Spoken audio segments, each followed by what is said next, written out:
De què parlem quan diem que no és possible un creixement infinit en un planeta finit? Aquesta és la pregunta que ens planteja Alberto Coronel, doctor en Filosofia en la Complutense de Madrid, investigador sobre ecologia política i portaveu de Rebel·lió Científica. Alberto presenta una teoria del capitalisme com a un sistema de reproducció social que es comporta com un càncer. Aquesta metàfora oncològica ens pot servir per a comprendre el comportament del capitalisme i com enfrontar-nos-hi.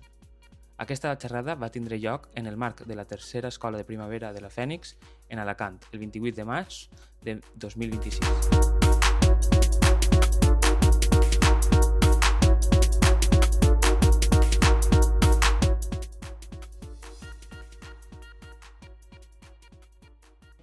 Lo que voy a presentar hoy aquí es una teoría filosófica de la naturaleza del capitalismo y del anticapitalismo. Por tanto, una teoría filosófica que a mi juicio debe tener tres patas generales. Una primera pata que debe ser el sentido histórico, debe interpelar a nuestro presente, debe tener un fundamento empírico, es decir, debe ser capaz de articular las distintas evidencias que recogemos a través de las distintas ciencias de lo que está pasando, la relación entre la crisis, entre el sistema capitalista que solemos denominar y el planeta Tierra, y por último debe tener valor político. A diferencia de una mera descripción, debe invitarnos a la acción, debe abrir caminos, debe iluminar el presente de una manera que tenga un valor vital, no solamente describir.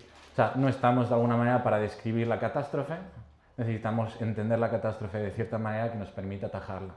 Ese es, a mi juicio, el reto de la filosofía, que no se debe oponer directamente a lo que podríamos decir una teoría científica de la crisis ecosocial contemporánea. Respecto al sentido histórico, en este aspecto voy a ser muy breve, quiero interpelar un primer momento esa extrañeza que nos provoca el oír, ¿no?, el capitalismo como cáncer. Esto, en primer lugar, nos puede enseñar la provocación de decir, vale, pues esta persona no le gusta nada el capitalismo y lo identifica como un cáncer para decir que naturalmente debe ser frenado, erradicado, destruido o curado. Más allá de la provocación del enfant terrible, creo que hay que entender de alguna manera que la síntesis entre la biología y la política, la síntesis entre la evolución y la historia, es una tarea pendiente de nuestra historia, digamos, de lo que sería la historicidad de los saberes científicos. Voy a hacer una descripción, un esquema muy básico de un problema que es mucho más complejo, pero que creo que puede ayudar a entender por qué decir hoy en día que el capitalismo es cáncer es algo más que una ocurrencia o una asociación metafórica que se lanza rápidamente porque en ambos casos hay crecimientos descontrolados que son muy nocivos para sus entornos. Bueno, en primer lugar, aunque se suele hablar de que hay una dicotomía entre la sociedad y la naturaleza y que desde Descartes somos dualistas, no sé si lo habréis oído en muchas ocasiones, esta idea, ¿no?, de que Occidente separa la realidad en dos, lo mental, lo humano y por otro lado lo natural. Pero de hecho, hace muchos siglos de eso. La historia nos compromete con acontecimientos mucho más recientes. Si pensamos la síntesis entre la evolución y la historia, ¿no?, lo que era la historia de las sociedades humanas y la evolución de los sistemas biológicos, es un acontecimiento que va a suceder en todos los saberes en la segunda mitad del siglo XIX por el impacto del darwinismo. Darwin obliga a cualquier discurso que quiera ser científico a sintetizar de alguna manera la evolución con la historia. La historia ya no se podía pensar como el pensamiento ilustrado, que era un progreso lineal, desmaterializado o desencarnado, sino que las distintas disciplinas van a intentar distintas síntesis. Y esto lo podríamos llamar algo así como 3 bodas, 75 millones de muertos sin funeral. 3 bodas. Cada movimiento político, el liberalismo se va a casar de una manera con la evolución, el socialismo se va a casar de una manera con la evolución y el nacionalsocialismo de otra. Llegamos a la Segunda Guerra Mundial con sus 75 millones de muertos y luego solo se celebra un funeral, y esto es muy importante, entender qué significa todo esto. Para empezar, en la distribución de los saberes en la evolución, el liberalismo, ¿qué hizo? Hacer la síntesis entre la evolución y la historia desde la economía. Y el mercado dijo, vale, hacemos una síntesis darwinista, entonces los que más se reproducen son los mejores adaptados. Entonces la historia que ha puesto al Imperio Británico como el imperio dominante, ahora nos dice Darwin que somos además la especie más adaptada. Si la humanidad está en la cima de la evolución, el hombre anglosajón blanco está en la cima de la humanidad. Triple win, digamos. ¿Qué quiere hacer el socialismo? Es decir, no, esa síntesis es ideológica. En realidad, dentro de la sociedad capitalista, las potencias del ser humano, las dimensiones encarnadas y biológicas, están escindidas en sociedades de clases. Ciertos están gozando de esos, pero otra parte está alienada. La realización del ser humano está alienada en la historia. Vamos a ver ahí que entonces la promesa que lanza el socialismo en la síntesis entre la evolución y la historia va a esperar hacia el concepto de la emancipación, que es la plena realización de las potencialidades y las capacidades humanas. Es decir, contra la economía, contra la lectura economicista, una lectura historicista. Y que tenemos otra tercera pata que dice el nazismo, ni historia ni economía, raza. Y vamos a hablar de degeneración y regeneración nacional. Hay una enfermedad, ya sea el marxismo, ya sean los judíos, que son una enfermedad para la nación, entonces la salvación es que la raza se purifique exterminando a sus enemigos. Entonces entraría la categoría de Lebensraum, de espacio vital, que utilizaron los nazis para justificar su necesidad de expandirse y que es muy análoga a lo que ellos están justificando en términos teológicos el Estado sionista para legitimar las carnicerías que están llevando a cabo. Entonces, aquí hay un aspecto muy importante. ¿Qué pasa en la Segunda Guerra Mundial con sus 75 millones de muertos? Que lo que va a hacer, sabemos que el nazismo es derrotado y el sacrificio de los vencedores se va a justificar desde la imagen del Holocausto. ¿Esto qué hace? Que todo el mundo diga, no, la síntesis entre la biología y la política la han llevado a cabo las nazis y esto ha sido horroroso. En realidad, esta síntesis era anterior, era de la segunda mitad del XIX, pero esto es la importancia del funeral. En el momento en el que el nazismo asoció la biología a la política, o eso se dijo con su racismo estatal, el resto de los vencedores, el bloque soviético y el bloque estadounidense, se limpiaron las manos. Ya nadie era biopolítico y se quedaron con la lucha por la libertad humana. Pero también pasó otra cosa, que fue la Declaración de los Derechos Humanos. En la Carta del 48 se fundan los derechos humanos en la idea de que el ser humano es un ser humano racional, pero no un animal racional. ¿Qué hubiese pasado si los derechos humanos se hubiesen fundado en la animalidad, en la constitución orgánica del ser humano? Que de repente todas las sociedades humanas que exterminan animales hubiesen sido nazis. ¿Se entiende este aspecto? Se tenía que fundar. Cuando se fundaron los derechos humanos se quiso capturar solamente el humano escindido completamente de la animalidad. Porque si se integraba la animalidad junto a la humanidad, entonces los nazis no eran una cosa tan horrible, tan excepcional, sino eran alguien que había llevado a un extremo un aspecto que estaba muy difundido en el resto de las sociedades. Con esta vuelta, ¿qué quiero decir? Que todo lo que hemos entendido por humanidad en la segunda mitad del siglo XX no tenemos que irnos a Descartes. Tenemos que darnos cuenta que por el trauma que supone el Holocausto, los discursos vencedores ocultan toda la relación con la biología y se quedan solamente con la idea de que la humanidad debe ser realizada, pero ya es una humanidad que no tiene una base biológica. Aquí se disocia. Lo biológico y lo político se separan y se estigmatizan. Y desde entonces el biologicismo sería un pecado del discurso que sería casi caer en la retórica o en el discurso del nazismo. Por eso muchas veces se dice que reducir lo humano a lo animal representa los crímenes del Holocausto, que fueron los que... ¿Y esto qué hace? Esconder tanto las purgas de la Unión Soviética en el 37 y en el 38 como los holocaustos victorianos del liberalismo en el que mataron a millones de personas. Entonces nuestro espacio histórico y científico ha sido reconfigurado por el tipo de conflicto que se da en la Guerra Fría. No sé, ¿esto se ha entendido más o menos? Vale, pero ¿qué quiere decir? Hay un aspecto muy importante aquí, que es que si en el 48 se hace esta declaración y la biología y la política se separan, ¿qué empieza también en la segunda mitad del siglo XX? El acontecimiento que debemos situar como el centro de cualquier discurso que quiera cruzar la ecología y la política, en cualquier término, que es la gran aceleración de la segunda mitad del siglo XX. Para quien no conozca el concepto de gran aceleración, describe una mutación en la tendencia de los impactos humanos en el planeta Tierra, porque en la segunda mitad del siglo XX todo empieza a crecer de manera exponencial. ¿Habéis visto las gráficas de la población humana? Que se hace así 200.000 años de especie, llega un momento que empieza a crecer durante la revolución industrial y luego hace así. ¿Os suenan estas gráficas? Bueno, pues si uno sigue el crecimiento histórico de la población humana o del consumo de energía primaria o del consumo de papel o de generación de residuos, la segunda mitad del siglo XX es el acontecimiento más excepcional y sin antecedentes en nuestra historia biológica.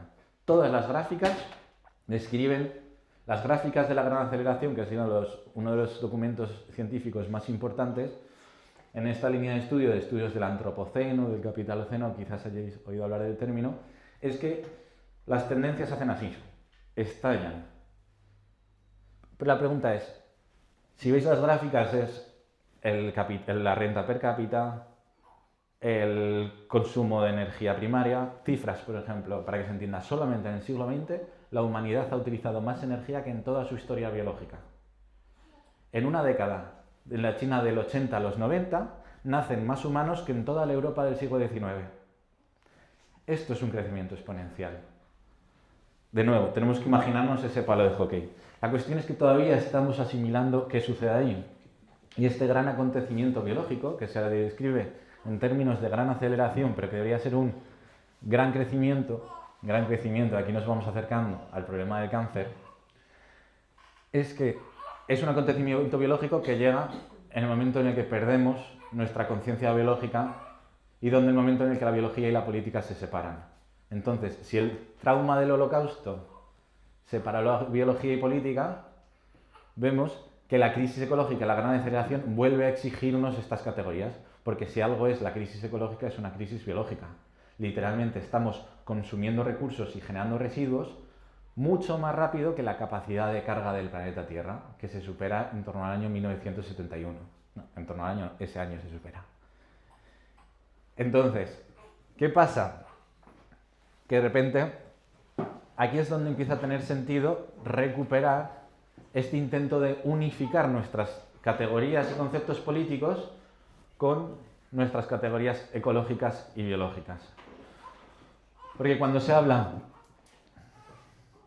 de la gran aceleración, no tengo nada. Cuando se habla de la gran aceleración, la metáfora de gran aceleración es equívoca. Hay algunos teóricos como Timothy Parry, como Jason Hickel, que hablan, de repente te dicen la sociedad es como un autobús que se va acelerando, pero un autobús no crece. Nuestras sociedades no solo se aceleran, sino que se están expandiendo. Ahora mismo hay una cantidad espectacular de ciudades con más de 10 millones de personas. Pero es que el problema no es exactamente el demográfico. La industria, el volumen de productos que estamos realizando a escala industrial se ha disparado. El alimento, los transportes de vehículos, los electrodomésticos en todas las viviendas, los materiales de hormigón, de acero que necesitas para hacer todas las ciudades del mundo, esto ha ido acompañando el enriquecimiento con un crecimiento exponencial. Pero ahora bien, el reto de esta charla sería cómo entendemos si este gran crecimiento es el índice de un crecimiento canceroso o no. ¿Y cuál es la relación que tiene el sistema capitalista con ese crecimiento? Para entender, digamos, aquí lo que estaríamos trabajando es una reconceptualización de qué entendemos por sistema capitalista. Porque de alguna manera por sistema capitalista casi siempre se habla un sistema económico basado en la propiedad privada y en la ganancia de las inversiones, etcétera, trabajo asalariado, podríamos ir poniendo distintos detalles, ¿no? Luego, a veces se habla de un sistema socioeconómico, que es la mayor parte de los discursos críticos desde el marxismo que se realizan, por ejemplo, se quedan en estas coordenadas. Un sistema socioeconómico que necesita un haz de relaciones sociales, donde una parte de la población no tenga acceso a los medios de producción y otra parte los posee, entonces obligando a la mayor parte de la población a sobrevivir transformando su fuerza de trabajo en mercancía. Pero es que más allá del sistema socioeconómico sería el capitalismo como fenómeno planetario, interno a la biosfera. Es decir, ¿de qué hablamos cuando queremos pensar el capitalismo como una parte de la evolución biológica? Porque sabemos, por ejemplo, que la biomasa del planeta Tierra, antes la humanidad representaba, ponte, un 5, un 3, un 1%, y ahora la biomasa de la humanidad más la biomasa del ganado animal ocupan un 90% de la biomasa salvaje. De toda la biomasa de mamíferos que había, se ha ido expandiendo hasta ocupar la práctica totalidad. Estos procesos de crecimiento, nos obligan a revisitar y a remodificar un poco las categorías con las que lo pensamos. Entonces, ¿cómo vamos a analizar este gran crecimiento para identificar este patrón canceroso? Esto nos ayudaría mucho las imágenes, pero no las tenemos, entonces voy a intentar ser lo más descriptivo posible. Pero necesitamos un esquema triangular para nacer, y todo va a girar en torno al mismo concepto, que es el de metabolismo socioeconómico. Cuando crecen todos estos factores, lo que crece es el metabolismo social capitalista. ¿Qué entendemos por metabolismo social? ¿Conocéis esta categoría, este concepto? ¿Lo habéis escuchado otras veces? Pues imaginaos, un organismo vivo, para alimentarse necesita regenerar todos sus elementos materiales. Comemos, respiramos y excretamos. Ese proceso, el metabolismo, es el proceso por el cual las sustancias se agregan al cuerpo, y el anabolismo, que es la disociación, las que se separan para excretar. Entonces un metabolismo tiene anabolismo y catabolismo. Anabolismo es juntar piezas, elementos simples en uno, y el catabolismo, separar. Entonces, al igual que un organismo humano, una sociedad necesita comer, extraer recursos del entorno, regenerar, reparar el asfalto, construir edificios, sacar los excrementos y expulsar todo lo que no necesita. Entonces, lo que debemos pensar para pensar en términos metabólicos es, en vez de estructuras estáticas, sociedades, humanidad, pensarlo todo como tubos digestivos.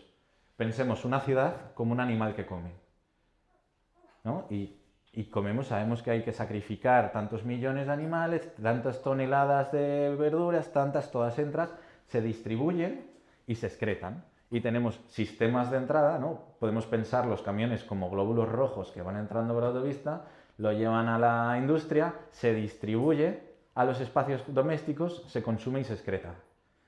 A esto apunta, a los flujos materiales y energéticos que median la regeneración material de cualquier sujeto que quieras analizar. Puede ser una ciudad, puede ser una nación, un continente o la humanidad entera.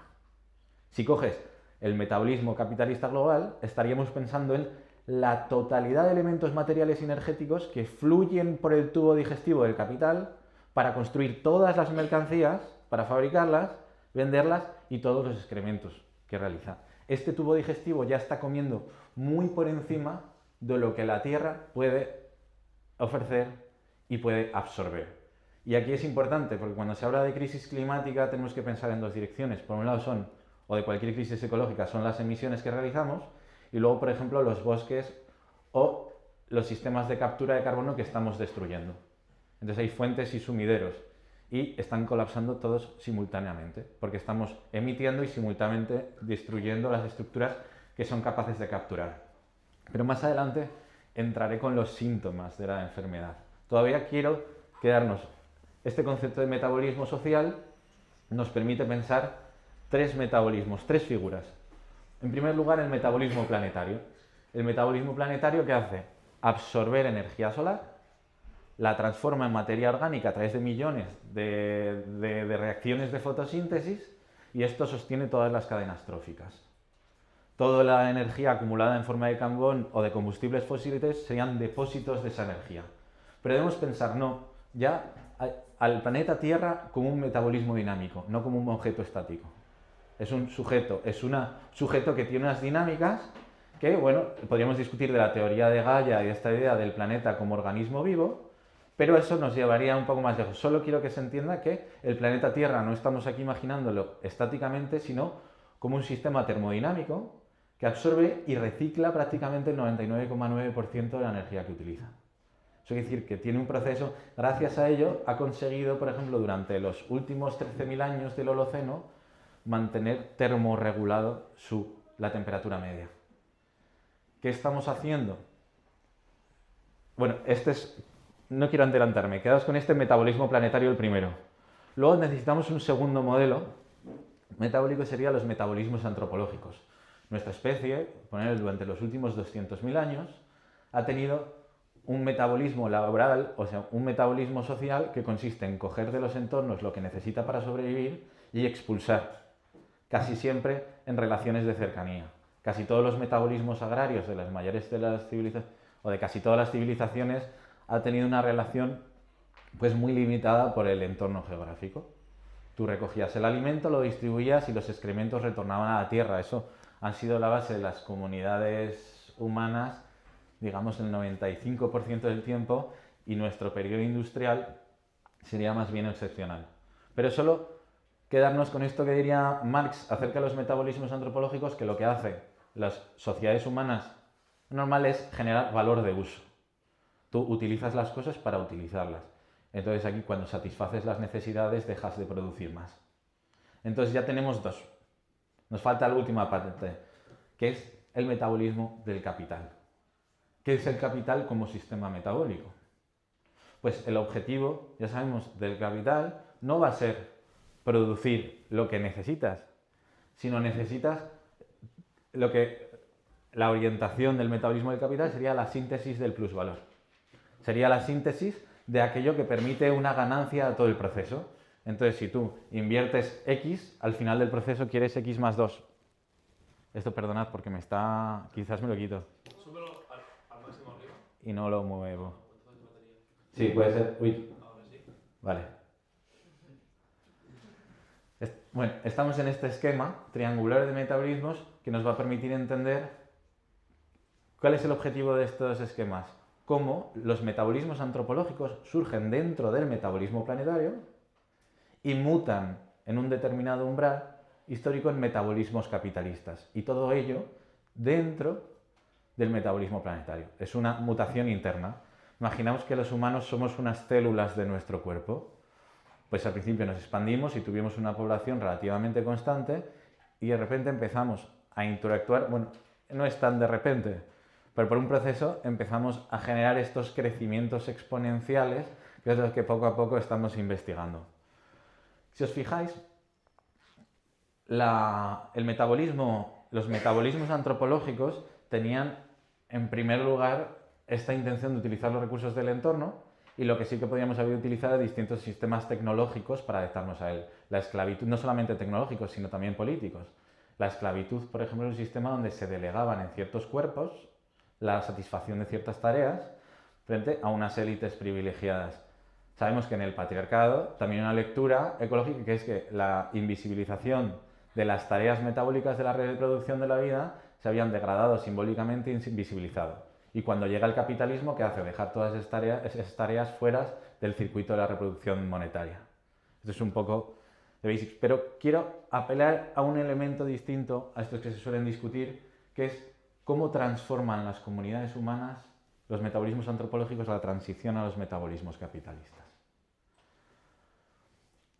La clave es pensar que si antes todas las tareas del metabolismo estaban integradas en un flujo, es decir, cogemos los recursos, los distribuimos, los consumimos y los excretamos, lo característico de una sociedad capitalista es que cada fase de este proceso va a ser realizada no por comunidades, sino por empresas, que van a ser como las células sociales del metabolismo capitalista. ¿Por qué? Porque en nuestras sociedades tenemos empresas para recoger alimento, empresas para distribuir el alimento, empresas para comercializarlo, marcas, patrones, derechos intelectuales, pero la clave de todo es que incluso a la recogida de residuos se va a encargar otra empresa. Y en cada uno de estos procesos el objetivo no es estabilizar una función, no es vamos a realizar esta función de la manera más óptima, eficiente y con menos energía posible para llevarla a cabo, sino vamos a conseguirlo convertir en una dinámica de obtención de ganancia. ¿Eso qué haces? Pues que estás poniendo, quiero que penséis en este flujo circular porque es el que ya te muestra la mutación maligna de las células del metabolismo capitalista, que es que cuando tú vas absorbiendo, lo intercambias en el mercado, esa ganancia que haces, no te la gozas, no te la disfrutas, tú no sacas dinero y dices, por fin, pues ya que tenemos dinero nos vamos de fiesta, lo que haces es reinvertirla en el propio proceso para hacerle más grande y reducir los costes del proceso productivo. Porque lo que hace es optimizar la obtención de ganancias, no el uso de energía, no el uso de impactos sociales y desde luego no la maximización del interés social del trabajo. ¿Se entiende esta parte? Entonces, las sociedades capitalistas no son sociedades, son disociedades. Son sociedades disociadas. Hay un fenómeno de disociación por el cual, donde antes había lazos antropológicos, comunitarios y culturales que integraban todas las actividades de la reproducción social desde la obtención del alimento y se cantaba cuando se obtenía, se cantaba en los molinos cuando se molía la harina Y el trabajo tenía dimensión cultural y estética. ¿Qué hace esta mutación? Pues la búsqueda de optimización en todas y cada una de sus fases fragmenta y ya no vivimos en comunidades, sino en cúmulos agregados de células capitalistas, en las cuales los seres humanos nos integramos como si fuésemos mitocondrias dentro de una célula. Aquí ya no estaríamos en una visión evolutiva darwinista, sino más bien basada en la teoría de Lynn-Margulis. ¿Os suena a alguien? Lynn-Margulis lo que nos decía es que los individuos crecen no solamente por reproducción individual, ¿no? El que se reproduzca más porque es el que más adaptado está, deja más descendencia, que ese sería el paradigma darwinista, sino por composición. Nuevas entidades surgen por simbiosis cooperativas, o simbiosis, que no siempre son cooperativas las simbiosis. Pero lo que quiere decir es que cómo ha evolucionado la sociedad humana evolutivamente dentro del capital, generando un tipo de células sociales muy específicas que son las empresas, donde el objetivo fisiológico de la célula social es crecer circularmente y donde los humanos quedamos capturados para transformar nuestra energía fisiológica en la energía de esa célula. Si lo pensamos bien, la empresa no es un agregado, no es una suma de individuos, es un agregado cooperativo o simbiótico de individuos que trabajan y prestan su saber y su energía fisiológica y su atención para reproducir un ciclo que permite la acumulación de beneficios y de plusvalor. Entonces, aquí el ser humano, el organismo humano, sería incorporado o fagocitado de la misma manera que una mitocondria fue fagocitada en una célula eucariota. ¿Se entiende más o menos el esquema? Y entonces, aquí, ¿qué tenemos de repente? Una visión de la simultaneidad y la multiplicidad. Tenemos millones de empresas simultáneamente con millones de organismos humanos siendo simultáneamente incorporados en las células del capital. ¿Se entiende la imagen? ¿La biología para qué sirve y la fisiología? Para pensar la multiplicidad. Pero necesitamos pensar el presente no respecto a qué hace un sujeto, no respecto a la razón neoliberal, un actor Trump o otro actor Irán. Necesitamos pensar la simultaneidad de qué significa que millones de células simultáneamente estén trabajando, consumiendo recursos, recurriendo energía, solo con el objetivo de maximizar sus beneficios. Entonces, claro, tenemos el capital como una representación numérica, que es lo que ven los brokers en las pantallas con números verdes y rojas. Pero detrás de esa representación numérica de lo que es el capital, tenemos los procesos metabólicos reales.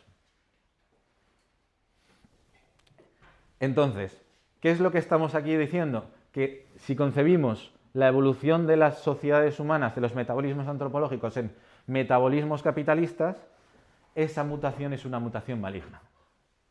Es una mutación maligna que desencadena una tendencia al crecimiento ilimitado. No porque el crecimiento infinito sea posible per se, porque de hecho no lo es, sino porque cada célula tiende a reproducir cíclicamente la misma dinámica al margen de cualquier limitación que se encuentre. Y de hecho, aquí es donde tenemos que leer la historia de lo que podríamos llamar, lo que quiero llamar el oncoceno, que sería un capitaloceno, pero entendido el capitalismo como un proceso, como un cáncer planetario. Si nos fijamos el tránsito, esto es muy fácil. Si vamos desde el surgimiento del tumor original en Inglaterra, este crecimiento se hizo con rutas comerciales, con vasos sanguíneos que nutrían ese crecimiento y con trabajo colonial. Entonces, el capitalismo surgió como una masa primaria de células capitalistas, pero para crecer necesitó un flujo constante de materias primas, que esto es lo que va a obtener Inglaterra y en cierto momento luego toda Europa cuando vaya mimetizando las estructuras básicas de la sociedad capitalista de sus respectivas colonias. Pero si podemos seguir la historia del oncoceno, de la metástasis del capital, siguiendo la historia de dos grandes tumores. Los demás existen también, pero lo podemos simplificar. Primero, el crecimiento del capitalismo británico y su expansión bajo la metástasis del imperio británico, y después un tumor secundario que se consolida y cristaliza en América del Norte gracias a que tiene mucho espacio, mucho territorio y mucha capacidad para ir absorbiendo nuevos recursos ya bajo los esquemas jurídicos y sociales de propiedad privada, acumulación y derecho a exterminar a quien no se relacione con la tierra de la misma manera. Entonces ya hay una pulsión expansiva que es ecocida y genocida simultáneamente. Lo que estamos viendo hoy en día, y esta teoría del ecocidio y del genocidio se ha ido expandiendo en distintos ciclos de acumulación. No hay algo así como de repente llega... Hay a veces genocidios concentrados, ya sea la Ruanda en el 92, ya sea el 94 o ya sea la Palestina actual, pero la dinámica cíclica es que voy a crecer a pesar de cualquier límite ecológico o social que me encuentre en el camino. Entonces, es verdad que podríamos hablar de los crecimientos capitalistas en Europa y cómo toda Europa se hace, pero en los modelos más puros, de las cepas más malignas, tienen que ver con cómo evolucionan las actuales corporaciones capitalistas de las compañías comerciales inglesas. Y os voy a mostrar una serie de... verbalmente. Os voy a hablar de una serie de semejanzas muy importantes. Si imaginemos estas células que se han disociado, pues ¿qué van a hacer en un entorno de competición darwinista? Las que sean más eficientes en llevar a cabo la reproducción del valor van a sobrevivir. Y si os fijáis, hay analogías asombrosas entre el desarrollo de un cáncer y el desarrollo de las células capitalistas. Una de las cosas que suceden ¿de qué hablamos cuando hablamos de cáncer? Hablamos de un proceso de crecimiento descontrolado que es predador y oportunista, se expande por los tejidos, tiene la capacidad de metastizar, sí, es una palabra que se me trae de vez en cuando, tiene la capacidad de hacer metástasis, desplazarse y generar nuevos tumores, y más importante de todo, tiene la capacidad de eludir los sistemas inmunitarios y los sistemas de control que normalmente regulan que un crecimiento patógeno sea controlado. Si leemos la Revolución Francesa en esta clave es importante. Ya siempre ha habido movimientos que detectaban que el egoísmo encarnado en las células del capital rompía cualquier lazo de solidaridad orgánica entre las comunidades. Y esto es así desde las revueltas campesinas del siglo XVI a la Revolución Francesa y la reivindicación de la tierra, versus por parte de los jacobinos, por ejemplo, contra los intereses coloniales de otra parte de la población. Pero claro, aquí nos iríamos muy lejos porque el modelo, si os fijáis, cuando ya llegan las guerras napoleónicas de principios del siglo XIX, es el Estado inglés el que logra triunfar, mientras el Estado francés sigue básicamente las coordenadas del absolutismo y con la mayor parte de su población siendo campesina todavía. Entonces, si uno quiere hacer, podríamos decir que modernidades, pudo haber muchas, pero modernidad capitalista es la que se deriva de la victoria del modelo anglosajón, que había sido previamente muy relacionado con el holandés, pero bueno, esto es, como hablábamos antes, cafés para cafeteros. Lo más importante es que si seguimos la historia de la crisis, por ejemplo, climática, desde Inglaterra a Estados Unidos, nos damos cuenta que hasta 1980, 2/3 de las emisiones netas de CO2 y de emisiones de CO2 equivalente son inglesas, son de Inglaterra o de Estados Unidos. Esto quiere decir que básicamente lo que hemos llamado antropoceno, la historia de la crisis de la humanidad, ha sido básicamente un angloceno. Pero si rascas detrás del angloceno qué formas sociales estructuran ese crecimiento, no tienes un angloceno, tienes un capitaloceno o un oncoceno, que es la teoría de la época del cáncer planetario. Llegamos así a la parte de los fundamentos empíricos de qué está pasando con este crecimiento. Esta suma, multiplicidad de células corporativas controlan prácticamente todos los recursos del metabolismo global. Tenemos a 10 corporaciones con 6 estadounidenses y 4 europeas controlando la totalidad del mercado de alimentos global. Nestlé & Company, por ejemplo, que está en Suiza, pero la mayor parte de ellas son estadounidenses. Entonces tienes 2 continentes, 2 territorios, controlando básicamente la producción de alimentos a escala global, patentando semillas, haciendo todas las barbaridades que se hacen para que el hecho de necesitar comer se convierta en una garantía de que tus acciones siempre van a estar al alza. Pero claro, qué mejor garantía que el hambre de la gente para tener unas buenas, un buen stock, un buen negocio bien fiable. Pero luego los sistemas de transporte, como Maersk y las grandes corporaciones del transporte, ¿qué están haciendo? Como desplazan un volumen tan grande de mercancías, lo hacen arriesgar, hacen como los aviones cuando venden más billetes de los que pueden cargar, pues los cargueros cargan más containers de los que pueden llevar, de hecho, porque les sale contable las pérdidas de que se le caigan al océano con los beneficios que llevas de llevar más de lo que las normativas te permiten. ¿Qué hacen los pesqueros? Pues básicamente esconder muchas de las técnicas de pesca de arrastre que hacen bajo técnicas normativamente más, bueno, menos polémicas, pero todo el mundo está jugando a rascar lo máximo de todos los sectores.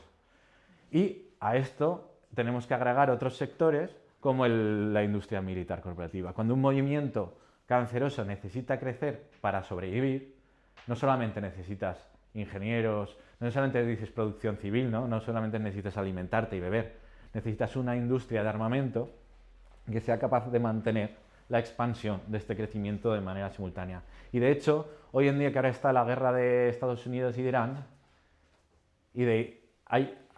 hay un rasgo muy importante en que el Imperio Británico nace a partir del Estado británico capitalista, que es directamente una organización del suministro de armas de fuego. Si tanto el Imperio Británico como el Imperio capitalista ha estado siempre en guerra, es porque básicamente nacieron como imperios coloniales, y cuando tú tienes un sistema productivo que no deja de generar un excedente de armas, lo que necesitas es inventar las guerras para consumirlas. Mira, si de toda esta charrada que decís aquí os llevaseis la siguiente idea, yo estaría feliz. La idea del capitalismo como cáncer es la general, pero muchas veces escucho de verdad esta idea de que el capitalismo se rige por la ley de la oferta y la demanda. Esto lo hemos escuchado todos porque se raciona. No, si algo se produce porque alguien lo demanda. Pero esto es un fraude. Esto es un fraude por razones eficaz. Esto era como vivían las sociedades humanas precapitalistas, donde había mercados, donde se demandaba y se producía en función de las necesidades. ¿Qué hay en el sistema capitalista, en este sistema canceroso que no puede evitar tender a crecer a través de sus células corporativas? Hay una ley de la demanda, de la oferta excesiva y de la demanda artificial. No podemos dejar de producir más de lo que necesitamos y necesitamos inventar la demanda para satisfacer, para que esa inversión se rentabilice. Cuando tienes un sistema armamentístico que produce más, ¿cuánto es lo necesario del sistema armamentístico? Esto no sabría yo responderlo. La cuestión es que cuando tienes un excedente militar constante, necesitas la generación de conflictos para darle salida. Porque tú no puedes producir cosas tan caras como los misiles detectores de cohetes y no utilizarlas. Tú no puedes estar justificando un gasto si no se da salida. Entonces, una buena parte de las inercias belicistas que estamos viendo no es de la locura de un señor con peluca, que está siempre. Esta es la del Hitler renovado una vez, ¿no? La del Trump de turno que, joder, Trump nos está llevando a la ruina. Hitler llevó a la ruina a Europa. No. Es la de una dinámica que necesita sistemáticamente crecer. Y siempre hay alguien que es lo suficientemente cruel y lo suficientemente genocida para hacer una oferta deliciosa a los sectores corporativos y militares para decir, yo te voy a generar el mercado porque no me importa exterminar una población entera. Ese es casi el ángulo de versus esta visión personalista y casi nominalista en la que cada cuanto aparece una persona que está supuestamente mal de la cabeza y hace que nos matemos unos a otros. No es así. No sé qué... Vale, ¿qué me quedan? Son y 23, 10 minutos. Vale, la cuestión es... Realmente hasta el 40. Vale, perfecto, era para llegar simplemente a la parte de la organización en acción política. Una cosa importante es, aquí quiero distinguir, si estoy diciendo que las empresas del capital son células capitalistas, debemos entender muchas morfologías celulares. Aquí podríamos decir que las células son una cosa muy variopinta, hay muchos tipos, pero tenemos que distinguir lo que serían los negocios que prestan un servicio mercantil tradicional, por muy explotadores que sea el dueño del restaurante de esta esquina, ¿no? O quien sea, aunque haya en la microempresa también haya relaciones de clase y de relaciones de dominación, no es lo mismo alguien que depende de sus beneficios constantes para cerrar y poder seguirse de vacaciones a una estructura corporativa que, como decimos, que ha evolucionado para convertirse en una máquina letal de reproducción del valor. Si os fijáis, las células, muy rápidamente, las células cancerosas tienen unos mecanismos que permiten alterar la muerte celular, que es la apoptosis celular, y se vuelven inmortales. Esto las corporaciones capitalistas hicieron lo mismo. Antes tenían un acta de nacimiento, ¿no? Vamos a construir un puente, se reúnen capitales, se lleva a cabo la obra y la corporación se disuelve. Era como una apoptosis jurídica, digamos. Pues esto que han hecho la evolución jurídica de las corporaciones es que ya las corporaciones no mueren. Tienen algunas 130, 200 años. ¿Y qué permite esta longevidad? Que, por ejemplo, que si tú te pones a pleitear contra ellas porque una corporación te ha arruinado la vida, ellos tienen toda la vida para ganar y tú tienes solamente tu vida. De hecho, como sabemos, hay casos o pleitos que se extienden durante décadas o generaciones y las personas que lo ganan las ganan después de muertas. Hay un caso curioso que es de las células de Enriqueta Lacks, que fue una mujer estadounidense que le sacaron unas células tumorales sin su consentimiento. Hoy en día esas células todavía existen, tienen trillones de reproducciones, que las utilizan para estudiar farmacológicamente o toda la industria médica, y se resolvió de esto del 60 y pico, del 70, se resolvió hace 3 años el pleito. Pero bueno, a lo que quiero ir, si al fin y al cabo, ¿de qué nos sirve? Podríamos seguir haciendo analogías, o por ejemplo, la capacidad que tiene este sistema capitalista para esconderse de nuestros mecanismos de inmunidad jurídica. Es decir, ahora que estamos hablando de la crisis habitacional de la vivienda, ¿qué se expande como el cáncer? Por ejemplo, Airbnb. Es una metástasis en nuestros territorios y que hace convertir algo con valor de uso, que son las viviendas, las necesitamos para vivir, en valor especulativo. ¿Y qué hace? Acumular cada vez más estructuras para disponerlas a un capital rentista, anónimo, y que de hecho está detrás de la mayor parte de estas dinámicas. ¿Y qué hace? Esconderse de los sistemas jurídicos o manipularlos directamente. Aquí es donde entra la relación de la corrupción. La corrupción es como el pasillo que hace la vista gorda para no reaccionar contra un montón de prácticas fraudulentas. A lo que me refiero, y con esto voy a ir concluyendo, es de qué nos sirve. ¿De qué nos sirve identificar que el capitalismo es un cáncer? Ya os he tratado de demostrar y de convencer de que si uno piensa los metabolismos sociales celularmente y su evolución y su metástasis del Imperio Británico al estadounidense, tiene mucho sentido. Vemos que está colisionando con los sistemas del planeta Tierra. La fiebre climática es uno, ¿no? Los sistemas térmicos de autorregulación están chocando por la dependencia de los combustibles fósiles de este gran crecimiento. También estamos exterminando la biosfera por transformar la biosfera en mercancía y ganadería de agronegocio. También estamos cambiando la acidez oceánica, el estómago un poco de la Tierra, por la cantidad de CO2 que absorbe el océano. Pero entonces digamos que el cáncer fuese la enfermedad subyacente que explica las múltiples manifestaciones de la crisis ecológica. No solamente la crisis climática. ¿De qué nos sirve, al fin y al cabo?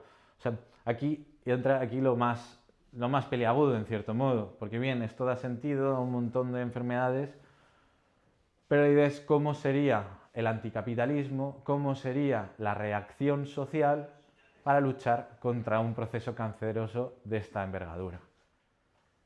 Y aquí es donde tenemos que aquí se puede defender que lo que sea el decrecimiento, lo que sea la transición ecosocialista, se tendría que parecer o podría aprender de las cosas que ha hecho la oncología para controlar los crecimientos cancerosos. Antes habéis titulado la siguiente Extirpar el capital. Claro, esta sería la primera idea, ¿no? La cirugía. Lamentablemente, actualmente no disponemos de nada parecido a los sistemas, al poder político, militar necesario para extirpar el capital de la Tierra. Esto lo intentó la Unión Soviética y no les salió. Pues a nosotros, digamos, a la hora de hacer agencia política, pues evidentemente es difícil. Podríamos pensar otras tácticas. Claro, luego se habla también de la quimioterapia, pero eso es análogo a la destrucción de tejidos sanos. Una quimioterapia en un cuerpo con cáncer que hace atacar tejidos sanos y enfermos simultáneamente para disminuir la población de células cancerosas. Esto quería decir atacar a toda la economía a la vez para que las corporaciones, pero también el negocio de vuestra tía o de mi tío o de mi primo, pues ambos se irían a la ruina un poco por el tratamiento. Esto tampoco es viable. Gracias al cielo, a la investigación médica, poco a poco vamos avanzando, o la imaginación de la lucha contra los crecimientos descontrolados y diseminados va avanzando hacia terapias dirigidas. Tenemos la capacidad de apuntar exactamente a las células malignas. Entonces la idea es cómo desde nuestras organizaciones sociales podemos apuntar a las corporaciones. Cómo podemos apuntar a aquellos que precisamente se esconden más detrás de figuras, pero que tienen un impacto en cómo se gestionan nuestras viviendas, cómo se gestiona el agua, cómo se gestiona el territorio. Esta es un poco la tarea a la que se nos enfrenta un diagnóstico como este. Y aquí es donde creo que el arte de la política debe ser semejante al de la medicina en la oncología, que es combinar tratamientos. Muchas veces tú no quieres hacer un impacto colosal, sino ser lo máximamente efectivo con el mínimo dolor posible. Esto es a lo que aspira alguien cuando padece un cáncer. Que le ayuden lo máximo haciéndole el menos de polvo posible. Entonces es verdad que a veces podríamos, cuando hablamos de la lucha anticapitalista, podríamos entrar en soflamas militaristas sin ser conscientes pues, del dolor y sufrimiento social que implicaría algo así como la lucha militar contra una sociedad capitalista. Además de que ellos producen todas las armas, además de que no les duraríamos otra vez, en cierto modo, ni 2 telediarios, porque ellos tienen los ejércitos privados, la producción de armas, el control de la información, y estos conflictos se parecerían más a lo que estamos viendo en Palestina, o ahora, fijaos de qué manera están intentando resistir el pueblo iraní con la única oportunidad que tienen, que es controlando el flujo de petróleo. Entonces, sé que estamos hablando de enorme, pero hay un aspecto que es con el que quiero ir cerrando esta presentación, que es la inmunoterapia. La inmunoterapia consiste en reforzar el sistema inmunológico de las sociedades para ser capaz de hacer frente a una corporación, a un proceso canceroso. Y es aquí donde entran las organizaciones de base. En lo que podríamos decir la organización de células de inmunidad democrática.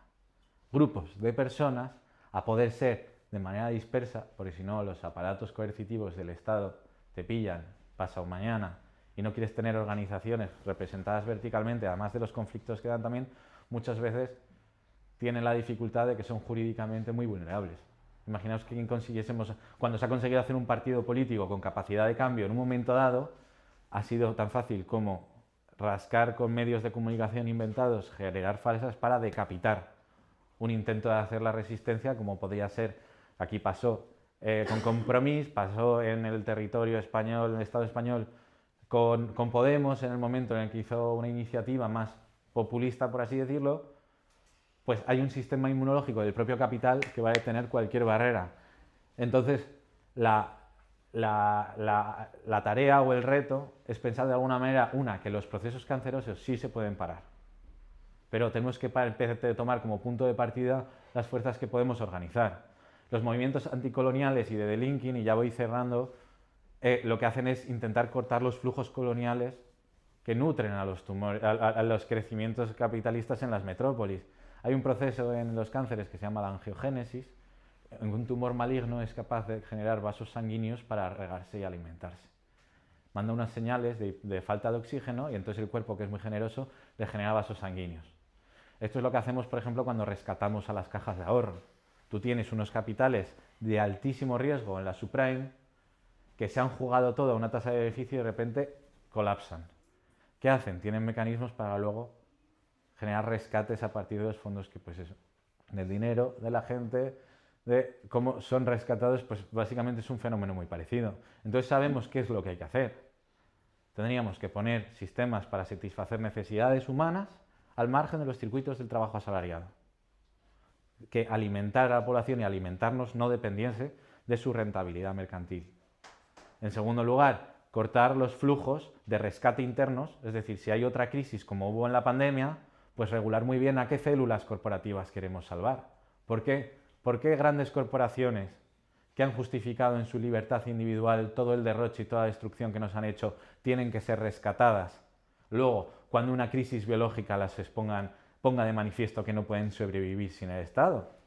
Pues ahí la lucha de los movimientos democráticos es llegar a cortar flujos coloniales y flujos internos, que están rescatando y manteniendo el crecimiento corporativo cada ciclo de años, cada vez que entra el capital en una crisis.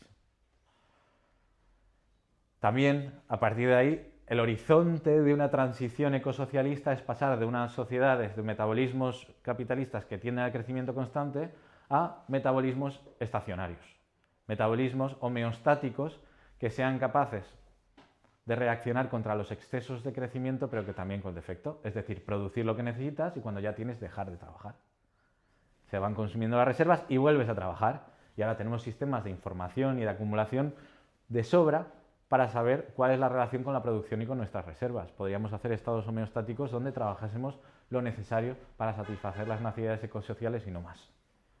Y tendiendo internamente a la optimización de los máximos procesos que ahora mismo están estructurados, por ejemplo, pasar del vehículo privado a las tranvías y los espacios ciclistas o ciclables, hacer todas estas transiciones que te permiten disminuir el gasto material y energético y al mismo tiempo mejorar la calidad de la vida de la gente. O sea, hay un gran espacio, porque ahora mismo vimos un sistema basado en el derroche y el crecimiento. Entonces hay un gran espacio para recorte material y energético si planificamos lo que necesitamos para sobrevivir. Ese es el horizonte.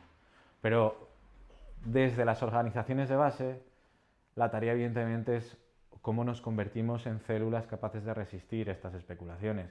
Y aquí yo voy a hablar en presunto hipotético porque no quiero incitar a nadie a nada que sea ilegal, pero organizar células de resistencias como las que te permiten en Andalucía que 500 Airbnb amanezcan con silicona en los candados es un paso. Eso es un paso. Y me sirve como imagen para decir que desde la multiplicidad tenemos capacidades para hacer acciones que multiplican el índice de riesgo de las inversiones. O sacar a la luz los propietarios y las prácticas que invisibilizan la responsabilidad individual en ciertas inversiones corporativas. ¿Qué podemos hacer desde las organizaciones de base? Acciones simultáneas a elementos que tengan muy poca legitimidad social, y aquí es importante apuntar a aquello que tenga muy poca legitimidad social, para ir acumulando pues, una red de células activas que tengan legitimidad democrática. No es lo mismo cortar una carretera, aunque a veces sea importante, que atacar a la empresa que está devorando tus barrios. Entonces, un sistema inmunológico lo que hace es detectar qué es el elemento patógeno para poder reaccionar con la máxima especificidad. Entonces, como receta un poco, la tarea primero de elegir contra quién, contra qué y el cómo. El contra quién, yo diría que es seleccionar qué enemigo político, qué enemigo de clase tiene mayor potencia simbólica. ¿Qué quieres enfrentarte? ¿Contra un fondo buitre o contra ese vecino que tiene 6 casas? Si nos enfrentamos con el vecino de 6 casas que está mal, estamos cayendo en la lógica de la guerra civil. Y eso les es muy cómodo, porque así los grandes propietarios y los fondos parecen ese vecino con 6 casas. Si ponemos de manifiesto que un piso entero está con un solo tenedor, entonces ahí permite que ese gesto simbolice y repercute y irradie legitimidad al resto de las acciones. Entonces, tirando de esta lógica, que ahora si queréis pasamos al lugar al diálogo, se puede pensar qué tipo de acciones hacen que las peores inversiones y las peores prácticas sean cada vez más ilegítimas. Con esto hace falta también un brazo visible, una cara visible y un brazo invisible. Hay que hacer cosas a veces que jamás yo creo que se deben reivindicar, pero quizás haya que hacerlas. Porque tú como movimiento legítimo y visible quieres ponerte siempre del lado de la ley y los ilegales son ellos. Ahora bien, si hay que hacer cosas al margen de los marcos normativos ilegales porque no se gana solamente con los tribunales burgueses, por así decirlo, pues también. Y nada, dicho esto, espero de alguna manera que después de esta hora haya quedado un poco más visibilizado de qué hablamos cuando hablamos del capitalismo como cáncer planetario. Y me gusta cerrar estas presentaciones con una frase que dice básicamente que el crecimiento por el crecimiento es la ideología de una célula cancerosa. Muchas gracias.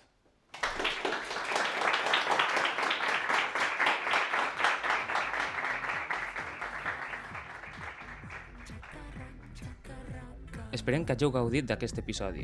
Us esperem en xarxes i les nostres activitats. Som la Fènix, Universitat Popular.